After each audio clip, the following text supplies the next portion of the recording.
दर्पण। दर्पण किसे कहते हैं? दर्पण वो चीज होता है जिस पर हमारा प्रतिबिंब बन जाता है, या किसी भी वस्तु का प्रतिबिंब उसे हमें जिस बिंदु पर हमें दिखाई देता है उस बिंदु को हम क्या कहते हैं?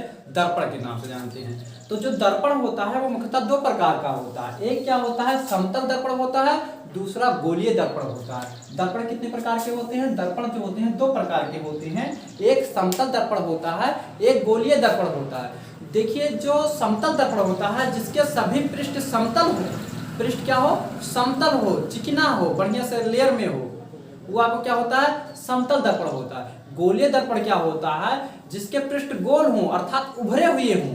उभरे हुए मतलब समझ पा रहे हैं? इस तरीके का हो, जैसे मान लेते हैं समतल पृष्ठ, देखिए समतल दर्पण है, ये हो गया। और दूसरा क्या होता है? गोलीय दर्पण, इस तरीके से। तो समतल है, इसको आप जब छुएंगे तो क्या महसूस होगा? यहाँ पर पूरा पृष्ठ समतल महसूस होगा। यहाँ पर देखिए, यहाँ पर जो हम इसे छुएंगे इस चीज को, तो हमें हमेशा क्या मिल रहा है? ये समतल नहीं महसूस हो रहा, बल्कि उभरा हुआ प्रतीत हो रहा है या दबा हुआ प्रतीत हो रहा है। तो जब उभरा हुआ प्रतीत हो या दबा हुआ प्रतीत हो, गोल जैसा हो, उसे कहते हैं गोलीय दर्पण। तो जो समतल दर्पण था वो हम पिछली कक्षा में पढ़ चुके हैं। जो हमारा यहाँ हमारे मतलब 10th सिलेबस में जो है वो केवल गोलीय दर्पण के बारे में बताया गया। तो यहाँ पर क्या पढ़ेंगे? हम गोलीय दर्पण पढ़ेंगे। गोलीय दर्पण यानी गोलीय दर्पण किसे कहते हैं? किसी वस्तु के कटे हुए गोलीय भाग को जिस पर प्रतिबिंब बन सके, जिस पर प्रतिबिंब बन सके, उसे क्या कहते हैं? गोलीय दर्पण कहते हैं। अर्थात हम कह सकते हैं, कांच ले लीजिए, कांच का भी गोलीय दर्पण होता है, कांच के कटे हुए गोलीय भाग को क्या कहते हैं? गोलीय दर्पण कहते हैं। जो गोलीय दर्पण होता है वो दो प्रकार का होता है। गोलीय दर्पण कितने प्रकार के होते हैं? जो गोलीय दर्पण होते हैं वो दो प्रकार के होते हैं, वही आपके सिलेबस में दिया हुआ है। गोलीय दर्पण जो होता है वो दो प्रकार का होता है, यानी गोलीय दर्पण जो होता है वो दो प्रकार का होता है। दर्पण दो प्रकार का होता है, दो प्रकार के होते हैं। पहला क्या होता है? पहला जो होता है वो आपका अवतल दर्पण होता है। क्या होता है? अवतल दर्पण।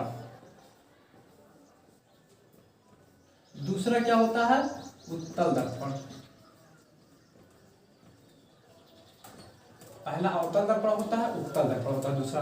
अब यहाँ हम जानेंगे कि जो गोलीय दर्पण होता है वो दो प्रकार का कैसे होता है, क्यों होता है।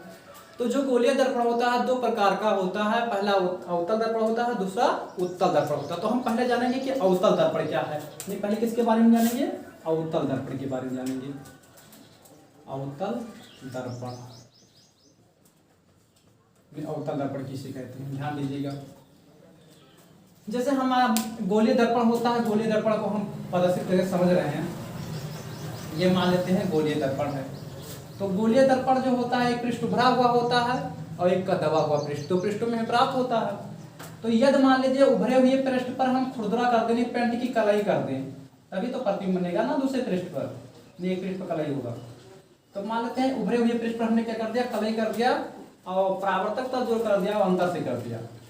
तो वो अवतल दर्पण किसे कहते हैं? यानी वह दर्पण, वह गोलीय दर्पण जिसके बाहर का भाग खुरदरा हो, जिसके बाहर का भाग खुरदरा हो, अंदर का भाग चिकना हो। ये तो देखिए, बाहर का भाग हमने खुरदरा कर दिया ना, नीचे पेंट की कलाई कर देंगे तो उसमें महसूस करेंगे तो आपको खुरदरा ही नजर आएगा। तो वह गोलीय दर्पण जिसके, ध्यान सुनिएगा, अवतल दर्पण किसे कहते हैं? वह गोलीय दर्पण जिसके बाहर का भाग खुरदरा हो परंतु अंदर का भाग चिकना हो, अर्थात परावर्तक तल जो हो वो भीतरी सतह से, परावर्तक तल होगा जिस पर प्रकाश का परावर्तन होता है, जैसे जो चिकना होगा उसी पर प्रकाश का परावर्तन होगा ना। तो इसमें प्रकाश का परावर्तन बाहर से होगा अंदर से होगा? अरे यहाँ पर प्रकाश का परावर्तन जो होगा वो बाहर से होगा कि अंदर से होगा? अंदर से ही होगा ना। क्यों? क्योंकि चिकना सतह जो है वो अंदर ही है ना, चमकदार सतह कहाँ है? अंदर है। तो जो चमकदार सतह होती है जिसमें प्रकाश का परावर्तन होता है उसी को परावर्तक तल कहते हैं। उसे क्या कहते हैं? परावर्तक तल कहते हैं। तो इस दर्पण में परावर्तक तल कौन सा दिखाई दे रहा है? भीतरी सतह जो है वो परावर्तक तल दिखाई दे रहा है। अर्थात क्या लिख सकते हैं कि अवतल दर्पण किसे कहते हैं? वह गोलीय दर्पण जिसके बाहर का भाग खुरदरा होता है परंतु अंदर का भाग चिकना होता है, अर्थात परावर्तक तल जो होता है भीतरी सतह पर होता है। ऐसे दर्पण को हम क्या कहते हैं? अवतल दर्पण कहते हैं। ऐसे दर्पण को हम क्या कहते हैं? अवतल दर्पण कहते हैं। अवतल दर्पण कहते हैं। एक बार हम फिर आपको रिपीट करके समझा रहे हैं किसे कहते हैं? अवतल दर्पण किसे कहते हैं? यानी वह गोलीय दर्पण जिसके बाहर का भाग खुरदरा हो, अंदर का भाग चिकना हो, अर्थात परावर्तक तल जो हो भीतरी सतह से हो, उसे हम क्या कहते हैं? अवतल दर्पण कहते हैं। उत्तल दर्पण का देखिए समझिए, उत्तल दर्पण किसे कहते हैं? ये अंदर का भाग इसमें खुरदरा कर दिया जाएगा। क्या कर दिया जाएगा? अंदर का भाग क्या कर दिया जाए? खुरदरा कर दिया जाए, और बाहर का भाग क्या कर दिया जाए? चिकना कर दिया जाए। अर्थात परावर्तक इसमें प्रकाश का परावर्तन किधर से होगा? बाहरी सतह से होगा ना, भीतरी सतह से तो होगा नहीं, क्योंकि भीतरी सतह पर हमने क्या कर दिया? प्रैक्टिकली कर दिया, भीतरी सतह हमने खुरदरा कर दिया, और बाहर का भाग क्या है? चिकना है। तो प्रकाश का परावर्तन चिकने पृष्ठ से तो ही होता है। तो यहाँ पर क्या होगा कि वह गोलीय दर्पण जिसके बाहर का भाग चिकना हो परंतु अंदर का भाग खुरदरा हो, अर्थात प्रकाश का परावर्तन जो होता है वो बाहरी सतह से हो, ऐसे दर्पण को हम क्या कहते हैं? अवतल दर्पण कहते हैं, उत्तल दर्पण कहते हैं। रुक जाते हैं थोड़ा, क्योंकि वाहन जा रहा है, आवाज काफी हो रहा है, पास में रोड है ना, दिक्कत होता है। चलिए वहां चला गया।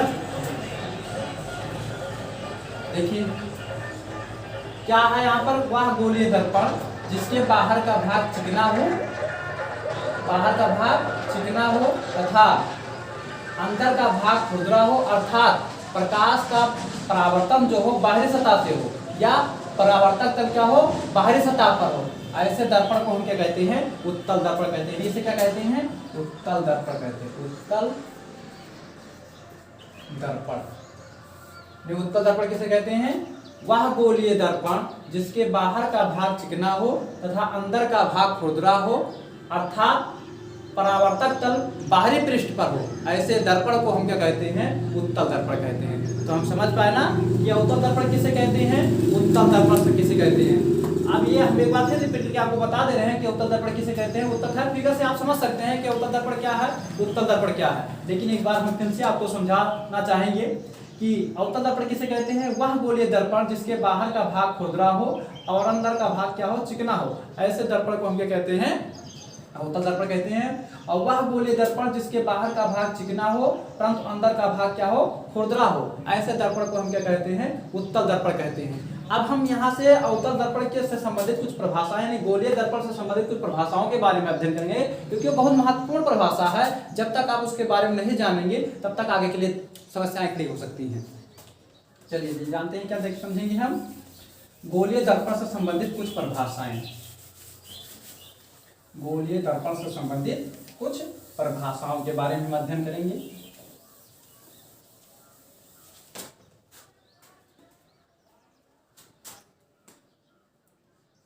गोलीय दर्पण से संबंधित कुछ परिभाषाएं।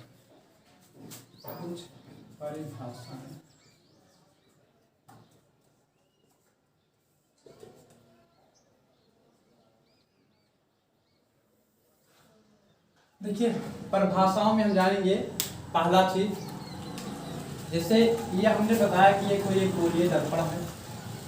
कल्पना कीजिए बाहर का भाग खुरदरा है, अंदर का भाग चिकना है, तो आप जान गए होंगे कौन सा दर्पण है? ये एक अवतल दर्पण है। तो इसको कल्पना कीजिए कि इसको अगर हम मिला देते हैं डाटा लाइन से तो एक मतलब गोला प्रदर्शित होगा, तो इसका ही कहीं केंद्र होगा, केंद्र तो होगा। तो ये क्या हुआ? इस गोले का क्या हुआ? ये केंद्र हुआ। गोले का क्या हुआ? केंद्र हुआ।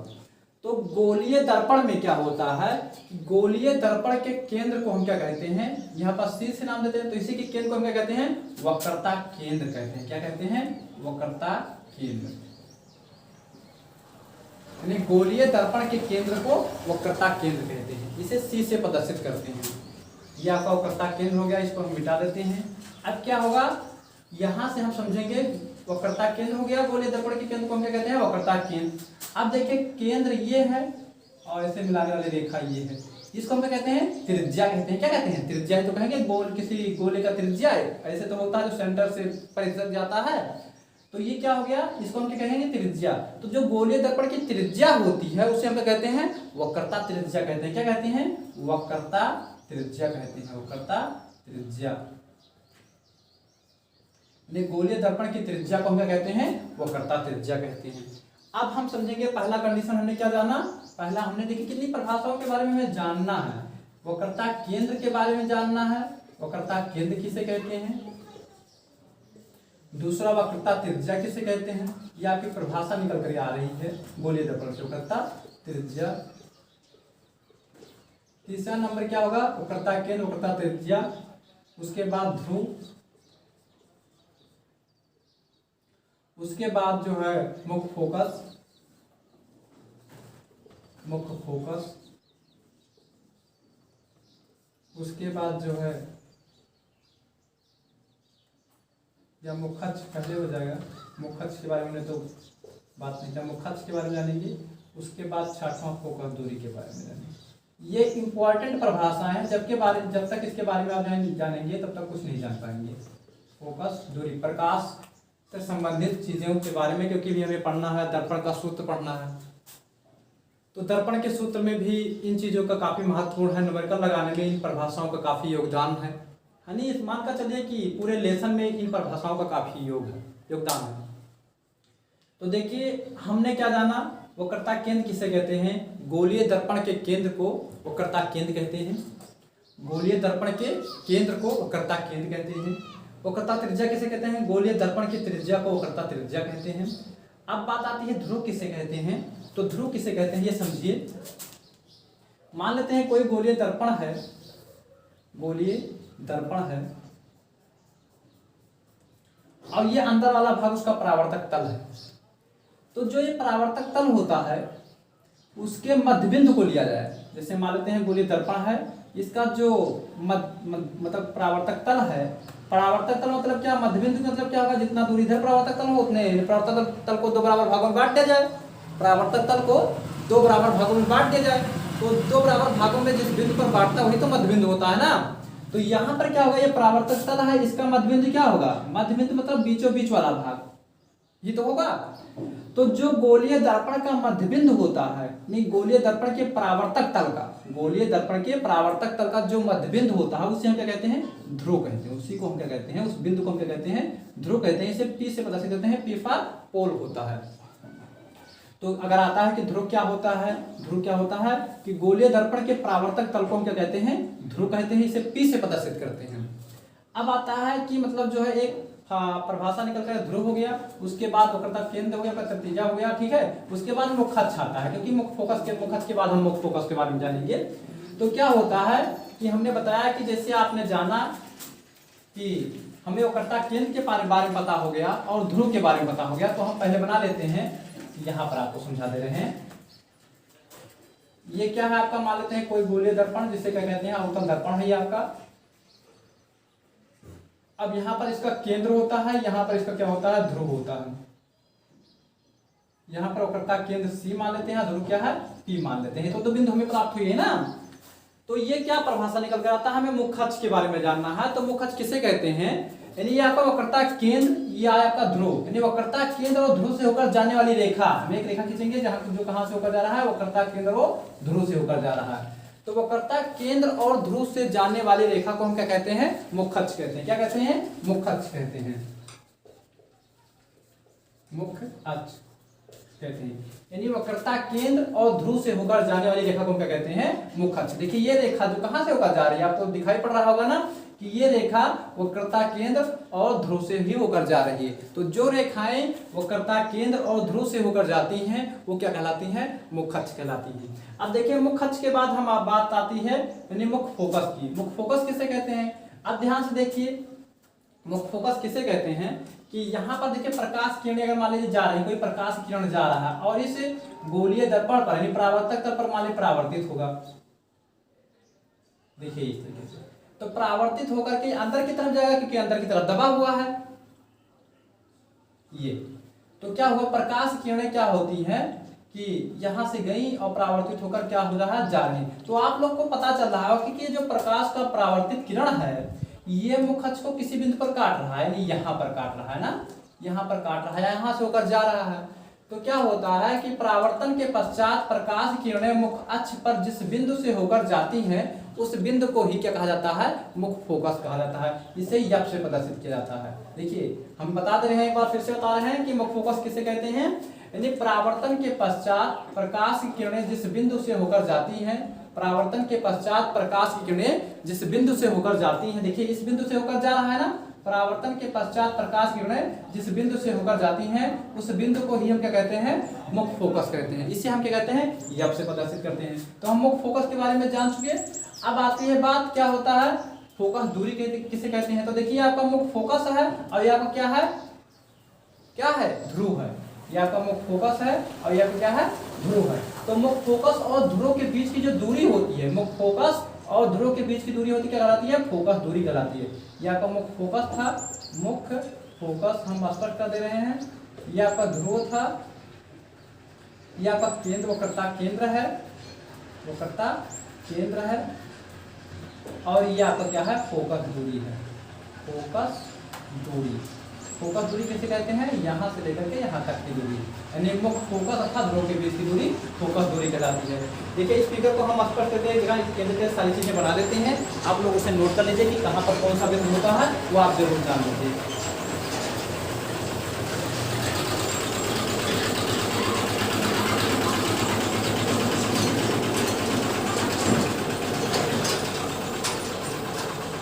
देखिए हमने बताया ना कि आपको सारी चीजें डिटेल में जानना है, तो बड़ा फिगर बना देते हैं और फिगर को स्पष्ट करके समझ लीजिए आप कहाँ पर क्या होता है, कौन कौन से बिंदु होते हैं, क्योंकि सारे बिंदुओं के बारे में बता दिया। यहाँ पर जो आपका, ये आपको मान लेते हैं गोलीय दर्पण है।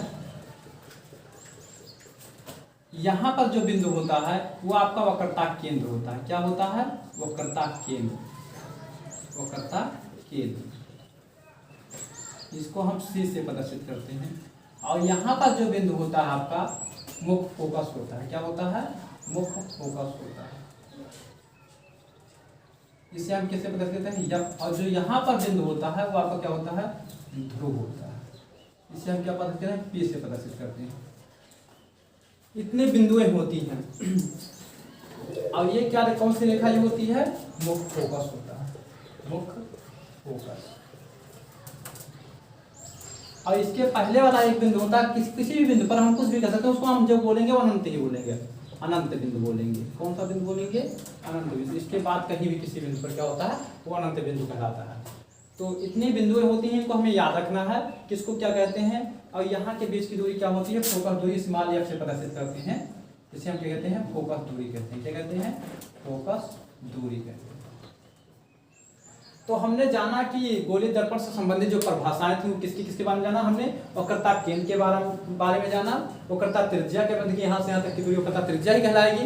वक्रता केंद्र, वक्रता त्रिज्या, ध्रुव, मुख्य फोकस, फोकस, मुख्य फोकस के बारे में जाना। ये मुख्य अक्ष होता है, सॉरी ये क्या होता है, मुख्य अक्ष होता है। ये क्या होता है, मुख्य अक्ष है। क्या है, मुख्य अक्ष के बारे में तो नहीं होता है। मुख्य अक्ष के बारे में जाना, मुख्य फोकस के बारे में जाना और फोकस दूरी के बारे में जाना। अब हमारा जो अगला टॉपिक आता है, हम पढ़ेंगे प्रतिबिंब खींचने का नियम। क्या पढ़ेंगे, प्रतिबिंब खींचने का नियम। देखिए प्रतिबिंब खींचने का हम आपको नियम बता रहे हैं कि प्रतिबिंब खींचने के कितने नियम हो सकते हैं, उसके बारे में हम समझाएंगे। ध्यान समझते चलिएगा। तो जो प्रतिबिंब खींचने का नियम होता है, वो प्रतिबिंब खींचने के 3 नियम होते हैं।